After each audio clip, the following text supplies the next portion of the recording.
it's like a different way of thinking about it. It's more like spherical thinking as opposed to like linear thinking. And I'm more linear thinking in most ways, where I'm thinking about things in my past or I'm thinking about things in my future. I'm always thinking about like goals or ideas or possibilities going forward that I can somehow either attain or that I can work towards, something like that. The feeling of forward momentum is what kind of the way I think. Whereas Maddie thinks like spherically. Not that she doesn't think about those types of things, but she's like, I'm going to fill up the space that I'm in currently with my energy. Rather than putting my energy into the future or the past, she fills the present with light. Which is why she likes things like that smell good, things that look good, things that are cute, because it just like fills up the right now with a good feeling.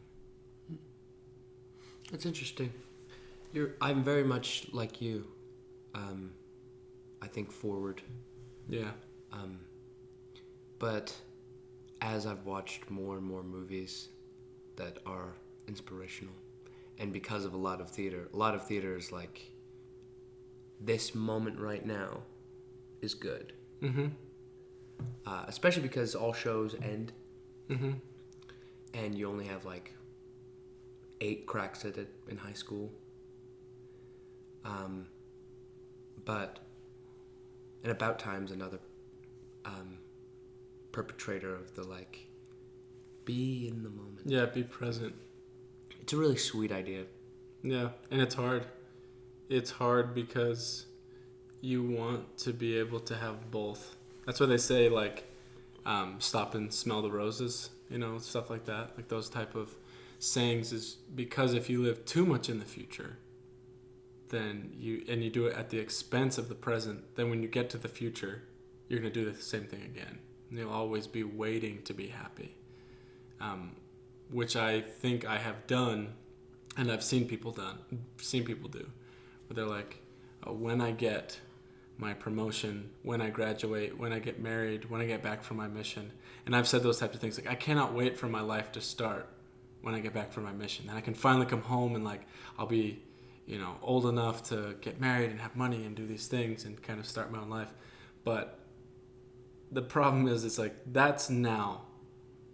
You said that about this time period and another time in your life, and now you're there and you're still not satisfied.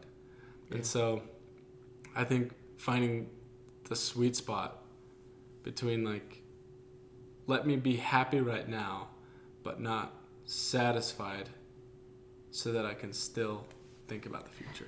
Yeah, my senior quote that I found is exactly that. I didn't make it, but it was,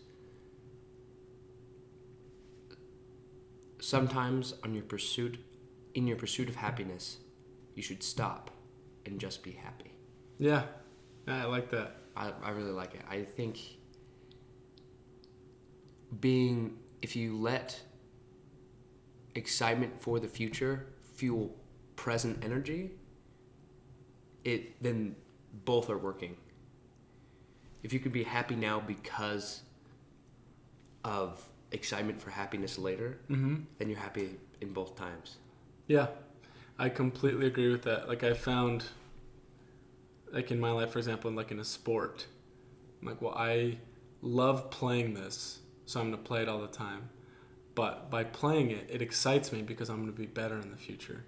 Yeah. So it's like, it's a great example because that whole, it's not the journey, or it's not the destination, it's the journey, is true, but I think it can be both. Because if you're only in the journey, then you're also sometimes missing something. Sometimes like there's a deeper feeling of like, where am I moving? What is happening? What's my long-term direction? If you're only in the now, then you might forget to like situate yourself to move in a direction you actually want to go in. But if you're only in the future, then you'll never really appreciate the now. Yeah. And you just keep like, got here, and then you'll just forever be waiting to be happy.